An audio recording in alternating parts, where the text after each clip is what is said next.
Assalamualaikum warahmatullahi wabarakatuh. Kami dari kelompok 2 yang beranggotakan Muhammad Habibur Rahman dan Fabian Gestalt akan mempresentasikan tentang strategi perusahaan jasa. Yang pertama, strategi di sisi permintaan. Penetapan harga diferensial akan menggeser sejumlah permintaan dari periode sibuk ke periode tidak sibuk. Pendekatan ini dilaksanakan dengan cara mengurangi permintaan pada periode permintaan puncak. Dalam kondisi permintaan jauh melampaui kapasitas, penetapan harga yang lebih mahal dapat meningkatkan laba. Namun demikian, perusahaan harus mempertimbangkan secara cermat elastisitas harga terhadap jasa perusahaan, yaitu seberapa besar pengaruh perubahan harga terhadap perubahan volume permintaan pelanggan atas jasa perusahaan.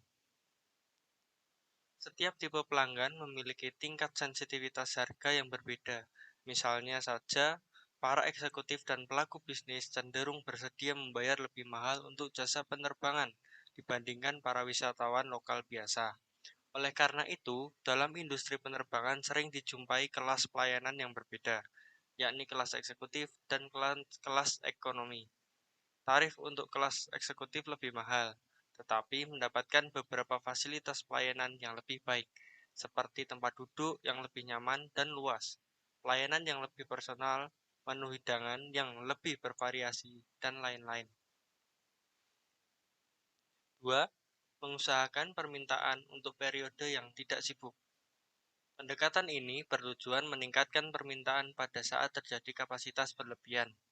Harga dapat diturunkan secara selektif agar semua biaya relevan atau tertutupi. Di samping itu, perusahaan juga perlu memanfaatkan komunikasi dan distribusi atau lokasi dan timing penyampaian jasa, serta menciptakan variasi jasa yang memberikan nilai tambah agar dapat menaikkan tingkat menggunakan jasa oleh pelanggan. Sebagai contoh, untuk menaikkan tingkat huni suatu resort hotel selama periode sepi, hotel tersebut digunakan pula sebagai tempat retreat. Kapasitas berlebihan sering menjadi masalah utama pada fasilitas jasa yang sifatnya sangat dipengaruhi oleh faktor musiman. Misalnya saja pemakaian telepon, taman hiburan, jasa angkutan umum dalam kota dan luar kota, dan lain-lain. Permintaan pada masa-masa sepi, di mana kapasitasnya menjadi berlebihan, dapat pula ditingkatkan dengan cara penetapan harga diferensial. 3. Jasa pelengkap dan dikembangkan selama jam sibuk. Jasa komplementer disediakan untuk memberikan alternatif kepada para pelanggan yang sedang menunggu, misalnya penggunaan ATM, Automatic Teller Machine, di bank-bank, penambahan bar pada suatu restoran, dan bioskop menyediakan pula video game di lobinya. Jasa komplementer dapat memberikan beberapa macam manfaat. Pertama, kegelisahan pelanggan yang sedang menunggu dapat berkurang, karena waktu menunggunya dapat diisi dengan aktivitas lain. Kedua, perusahaan bisa memperoleh penghasilan tambahan. Ketiga, permintaan agregat terhadap jasa perusahaan bisa menjadi lebih seragam atau merata. 4. Sistem pemesanan adalah cara untuk mengelola tingkat permintaan. Salah satu cara yang dapat ditempuh adalah membuat suatu sistem reservasi atau janji, di mana pelanggan dijanjikan akan dilayani pada waktu tertentu. Dengan demikian, pelanggan tidak perlu mengantri lama. Sistem reservasi dan janji banyak diterapkan di perusahaan-perusahaan penerbangan, restoran, hotel, dan motel, penyewaan mobil, bioskop, dokter, psikolog, dan konsultan. Dalam praktek, untuk mengantisipasi agar tidak terjadi kerugian akibat reservasi yang tidak dipergunakan, tidak jarang suatu perusahaan menerima reservasi melampaui tempat yang tersedia. Namun, cara ini mengandung resiko, yaitu apabila semua reservasi akan digunakan pada saat bersamaan. Untuk itu, perusahaan perlu mengembalikan uang pelanggan, memberikan ganti rugi, dan atau mencari pengganti jasa untuk pelanggan yang telah memesan tetapi tidak terlayani. Misalnya saja penerbangan yang dibatalkan harus dicarikan gantinya pada penerbangan berikutnya. Hotel yang telah terisi penuh mengalihkan sebagian tamunya yang tidak tertampung ke hotel terdekat yang kualitasnya setara. Untuk selanjutnya akan dilanjutkan oleh Habib. Untuk yang selanjutnya adalah strategi di sisi penawaran. Strategi yang pertama adalah menggunakan karyawan paruh waktu. Karyawan paruh waktu ini banyak yang dipekerjakan selama periode sibuk. Strategi ini banyak diterapkan pada jasa yang terstandarisasi dan untuk tugas yang tidak terlalu banyak membutuhkan keterampilan khusus. Misalnya toko-toko busana dan kantor pos. Toko busana dan kantor pos ini mempekerjakan tenaga tambahan paruh waktu pada waktu menjelang hari-hari raya ataupun hari-hari libur lainnya.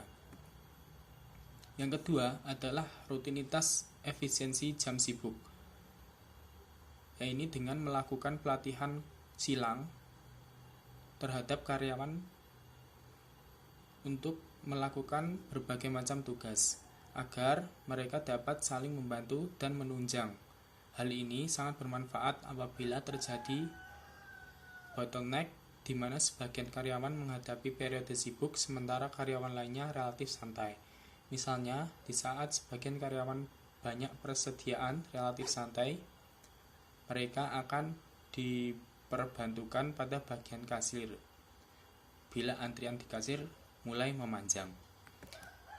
Yang ketiga adalah meningkatkan partisipasi konsumen dalam tugas.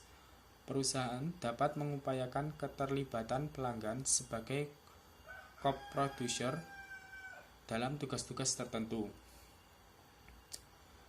Misalnya, pasien mengisi sendiri catatan medisnya, konsumen menaruh sendiri barang-barang belanjaannya di supermarket, dan pelanggan mengambil sendiri makanan dan minuman yang dipesan di restoran fast food. Yang keempat, berbagai jasa dapat dikembangkan. Guna menjamin bahwa seluruh kapasitas produk perusahaan dapat tersedia selama puncak periode, maka aktivitas-aktivitas seperti renovasi bangunan, reparasi, liburan karyawan, dan pelatihan harus dijadwalkan selama periode permintaan diramalkan rendah. Dengan kata lain, perusahaan menerapkan peak time efisiensi rutin intis, di mana karyawan hanya melakukan tugas-tugas pokok selama periode permintaan puncak. Di samping itu, perusahaan menjadwalkan beberapa shift kerja dalam satu hari. Penjadwalan ini sangat penting, terutama bagi perusahaan jasa yang menghadapi permintaan siklikal seperti rumah sakit, bank, kepolisian, dan wartel. Dan yang kelima adalah fasilitas untuk perluasan di masa depan dapat dikembangkan. Nah, hal ini dapat dilakukan dengan menghindari investasi tambahan yang cukup mahal dan tidak sepenuhnya dapat dimanfaatkan. Perusahaan jasa dapat menyewa fasilitas atau peralatan tambahan yang dipergunakan selama periode puncak. Alternatif lainnya adalah mengembangkan share service. Misalnya, beberapa rumah sakit secara bersamaan membeli peralatan medis tertentu untuk dipergunakan bersama. Berbagai perusahaan penerbangan juga dapat memanfaatkan peralatan penanganan bagasi, pintu masuk, dan berbagai fasilitas lainnya bersama-sama. Mungkin itu presentasi dari kami, kelompok 2. Sekian, bila ada salah kata kami mohon maaf. Wassalamualaikum warahmatullahi wabarakatuh.